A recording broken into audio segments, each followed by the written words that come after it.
حج اگر به اول و آخر آن نظر میکنیم، ما و شما را هوشیار میکند، تنبیه میکند که ای مردم، ای حاجی، در این عالم غیر الله تعالی دیگر خدای حق نیست، خدای برحق نیست، معبودی برحق نیست. خداپرست باش، یگانه الله را عبادت کن. گاو پرست و حیوان پرست، آفتاب پرست و ماهتاب پرست و آتش پرست، غار پرست و قبر پرست نشو.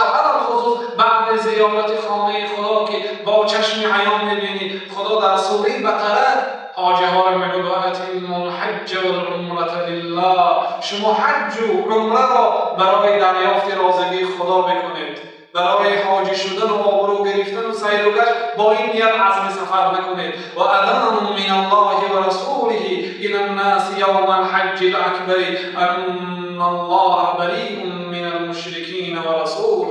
وقتی که حج فرض شده بود، پیغمبر خدا حضرت علی را فرستاد که این آیت مبارکه را قرائت کنند. اذان من الله و رسوله، اعلام از جانب الله و از جانب رسول الله برای تمام مردم در روز حج اکبر این است که ان الله بریء من المشرکین، الله تعالی از مشرکان بیزار است. از این آتش پرست و سنگ پرست و انسان پرست خدا بیزار است. از اینهایی که حق اسب عبادت میکنند و از اینهایی که کزماچا عبادت میکنند، تومار عبادت میکنند، خدا بگو که برای آنها خدا از اینها بیزار است. ان الله بریء من المشرکین و رسول، پیغمبر خدا هم بیزار است. باید شخص مسلمان برای دریافت فایده ها به الله تعالی توکل بکند و برای دفع ضرر و چشم بد مردم فقط به یگانه الله تعالی توکل. به این تومارهای کزماچاق‌های، به این چیزهای خرافاتی شرکی باید توکل بکند که این شرک است.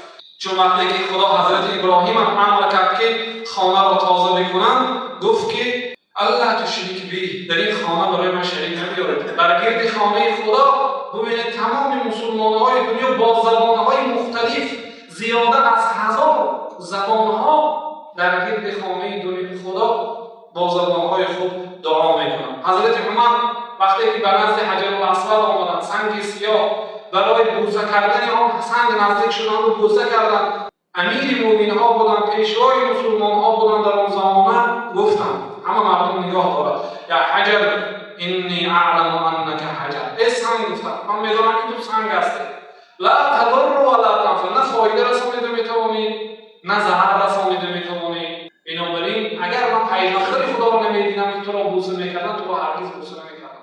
سبب بوسه من همین که پیغمبر تو را بوسه کردن برای این بوسه میکنم. لیکن من میدانم که تو یک سنگی، نه فایده داری نه ضرر اصلی من دور کرده میتونم. بنابراین بوسه کردن سنگ‌های مرمر که از خطای و از یابانی آمده است با اونجاهای عبادت نیست. مردم رو برام سنگ‌های مرمر بوسه میکنم، درست نیست. فقط حجر الاسود که اون از جنت آمده است، بوسه کردن آن اجازت است.